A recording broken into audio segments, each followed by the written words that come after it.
김프로, 식사는 잡섰어? 여러분의 밥을 항상 걱정하는 김프로입니다. 요즘 증여에 대한 관심이 많이 증가하고 있습니다. 그 이유가 뭘까요? 김프로는 다음과 같은 몇 가지 이유가 있다고 생각합니다. 첫 번째, 현재 60대, 70대 연령대가 산업화 시대를 거치면서 자산을 축적하기 시작한 첫 세대라는 점입니다. 그 전에도 자산을 축적한 사람들은 있었지만 극히 일부이고 보편적이진 않았던 것입니다. 두 번째, 자산 가치 상승입니다.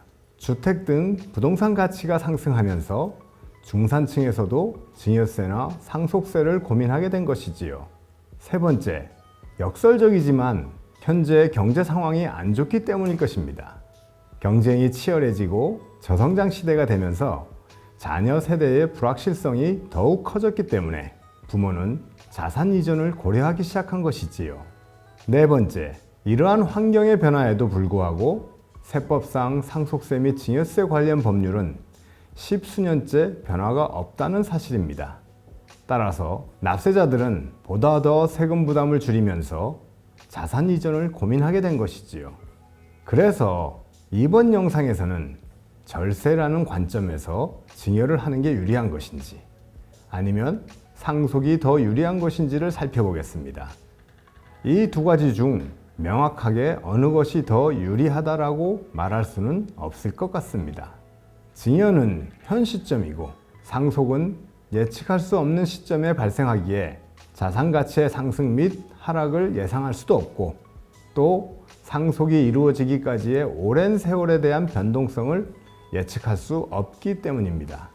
그래서 김프로는 현 시점의 자산 가치를 기준으로 증여와 상속을 비교하고 여기서 절세할 수 있는 포인트를 찾아보도록 하겠습니다. 비교를 정확하게 하기 위해서 상황적인 요소를 매우 단순화시켜 검토해 보겠습니다.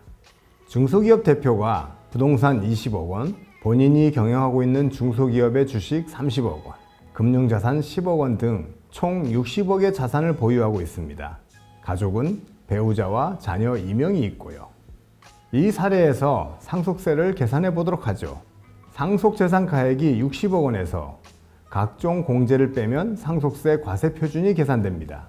공제 금액 중 배우자 공제가 가장 큰데요. 재산 형성에 배우자가 기여했다고 보기 때문입니다. 배우자 공제는 상속재산에 배우자의 법정 지분을 곱한 금액과 30억 원 중 적은 금액을 한도로 합니다. 이 사례에서 배우자 공제 금액은 25억 7,142만 원입니다. 이외에 일괄 공제 5억 원, 금융재산 공제 2억 원을 빼면 과세 표준은 27억 2,858만 원입니다. 과세 표준이 10억 초과해서 30억 미만이니 세율 구간은 40%이고요. 그래서 납부할 상속세액은 9억 3,143만 원이 계산됩니다. 상속 재산가액 60억 원에 약 15.5%에 해당하는 금액입니다. 그런데 여기서 간과하지 말아야 할 내용이 있습니다. 바로 배우자가 사망 시 발생하는 2차 상속입니다. 배우자가 다른 재산 없이 법정 지분율대로 상속받았다고 가정하면 배우자 상속 재산은 25억 7,142만 원이지요. 상속공제에서 가장 큰 부분이 배우자 공제인데 2차 상속 시에는 배우자 공제를 적용할 수 없죠. 그래서 일괄 공제 5억 원만을 빼면 과세 표준이 20억 7,142만 원입니다. 세율 40%를 적용하면 납부할 상속세액은 6억 6,857만 원입니다. 1차 상속과 2차 상속을 합산하면 상속세는 16억 원입니다. 상속재산가액 60억 원 대비 26.7%입니다. 물론 위 계산은 상황을 매우 단순하게 계산한 것이므로 실제 사례에서는 다소 달라질 수 있지만 결코 적지 않은 금액입니다. 만일 1차 상속이 발생하기 10년 전에 배우자와 자녀에게 사전 증여를 했다면 어떻게 될까요? 상속재산 60억 원 중 10억 원을 배우자에게 7억 원, 자녀에게 각각 1억 5천만 원씩 증여했다고 가정해 보시죠. 배우자 공제와 자녀 공제를 활용하면 배우자와 자녀의 과세 표준은 각 1억 원씩입니다. 세율은 10%이죠. 납부할 증여세액은 각 1천만 원씩 총 3천만 원입니다. 사전 증여를 한 뒤 10년이 경과해서 대표가 사망하면 상속이 일어나겠죠. 상속 재산은 50억 원입니다. 배우자 공제와 각종 공제 항목을 뺀 뒤 납부할 상속세액은 7억 286만 원입니다. 배우자가 법정 지분율만큼 상속받은 재산도 언젠가는 상속이 이루어지겠죠. 2차 상속 시 납부할 상속세액은 4억 3,714만 원입니다. 사전 증여한 증여세액과 1차 상속세액, 2차 상속세액을 합하면 11억 7천만 원입니다. 앞에서 사전 증여 없이 60억 원을 상속했을 때 상속세액이 얼마였죠? 16억 원이었죠. 10억 원을 사전 증여한 후 50억을 상속한 사례와 비교해 보시면 사전 증여를 했을 때가 무려 4억 3천만 원이나 절세됩니다. 단지 증여세 3천만 원을 납부하는 증여를 했을 뿐인데 상속세는 4억 3천만 원이나 절감하게 되네요. 이처럼 사전 증여 효과는 매우 큽니다.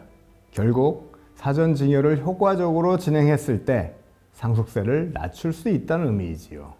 그럼 사전 증여를 어떻게 하는 것이 효과적일까요? 그 출발은 배우자 공제, 자녀 공제 등 인적 공제를 최대한 활용하는 것입니다. 배우자 증여재산 공제 6억 원, 자녀 공제 5천만 원은 10년 주기로 갱신됩니다. 이를 최대한 활용해서 사전 증여를 하는 것입니다. 그리고 자산이 많을 경우에는 증여세를 두려워하지 말고 큰 금액을 증여하는 것이 상속세를 줄이는 지름길입니다. 특히 부모 중 한 분에게 자산이 집중되어 있을 경우에는 미리미리 배우자에게 분산시키면 상속세를 크게 줄일 수 있습니다. 증여를 할 경우에는 가족 중 한 분에게만 하는 것이 아니라 분산 증여해서 증여세 누진 구조를 조금이나마 완화시켜 세금을 줄일 수 있습니다. 손자녀에게 세대 생략 증여도 상속세를 줄이는 데 도움을 줍니다. 30%의 할증 과세를 부담해야 하지만 나중에 자녀를 거쳐 손자녀에게까지 재산이 넘어간다면 할증 과세를 부담해서 미리미리 손자녀에게 증여하는 것이 상속세를 줄일 수 있는 좋은 방법인 것이지요. 재산을 증여할 때 부채를 갖고 있는 재산을 증여하면 증여세를 줄일 수 있습니다. 예를 들어 시가가 10억 원이고 대출 또는 보증금이 5억 원이 있는 부동산을 증여한다면 증여재산가액은 5억 원입니다. 5억 원에 대해서만 증여세를 납부하면 되는 것이지요. 물론 대출이나 보증금 5억 원에 대해서는 증여자가, 즉 부모가 양도소득세를 납부하면 됩니다. 이러한 증여를 부담부 증여라고 하는데 수증자는 대출이나 보증금을 승계한 형식이 되는 것입니다.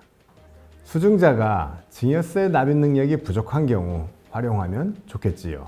그럼 어떤 재산을 증여하는 것이 더 유리할까요?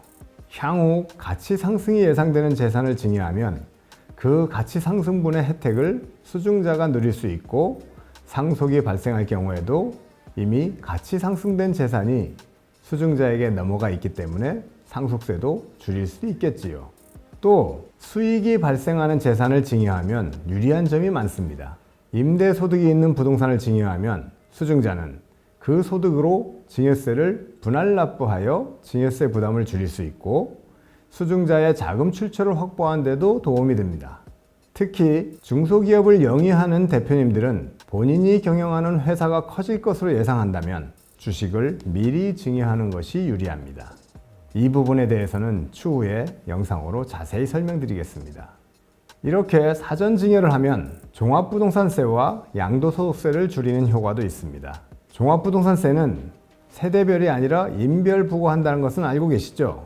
주택의 경우 공시가격 합계액이 9억 원을 초과할 경우 종합부동산세가 부과됩니다. 1세대 1주택인 경우에는 12억 원을 초과할 경우 부과되고요. 만일 공시가격 합계액이 14억 원일 경우에는 종합부동산세가 나오겠죠? 하지만 배우자에게 6억 원에 상당하는 지분이나 주택을 증여하면 각각의 공시가격 합계액이 8억 원과 6억 원이 되기 때문에 종합부동산세는 부과되지 않습니다. 양도소득세도 줄일 수 있습니다. 만일 5억 원에 취득한 부동산이 10억 원이 되었을 경우 양도차익은 5억 원입니다. 양도차익 5억 원에 대해 40%의 세율을 적용받습니다. 그런데 이 부동산을 증여하면 수증자의 취득가액은 10억 원입니다. 증여가액이 취득가액이 되는 것이지요. 이를 10억 원에 양도하면 취득가액이 10억 원이기 때문에 양도 차익이 발생하지 않아서 양도소득세는 없습니다. 이 경우에는 증여세와 양도소득세를 비교 검토해서 판단하면 될 것입니다. 다만 증여받은 시점부터 10년 이내에 매도하면 증여자가 매도한 것으로 보아 증여자의 취득가액과 양도가액의 차액을 대상으로 양도소득세를 계산한다는 점에 주의하셔야 합니다. 이상으로 상속세를 줄이는 방법으로 사전 증여의 장점에 대해 살펴보았습니다. 편의상 단순 구조로 비교한 것이기에 실제 상황에 맞는 절세법은 전문가와 상의 후에 판단해야 할 것입니다. 영상이 도움되셨다면 구독과 좋아요 부탁드리며 앞으로도 더 유익한 영상으로 찾아뵙겠습니다.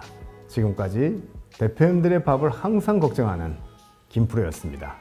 감사합니다.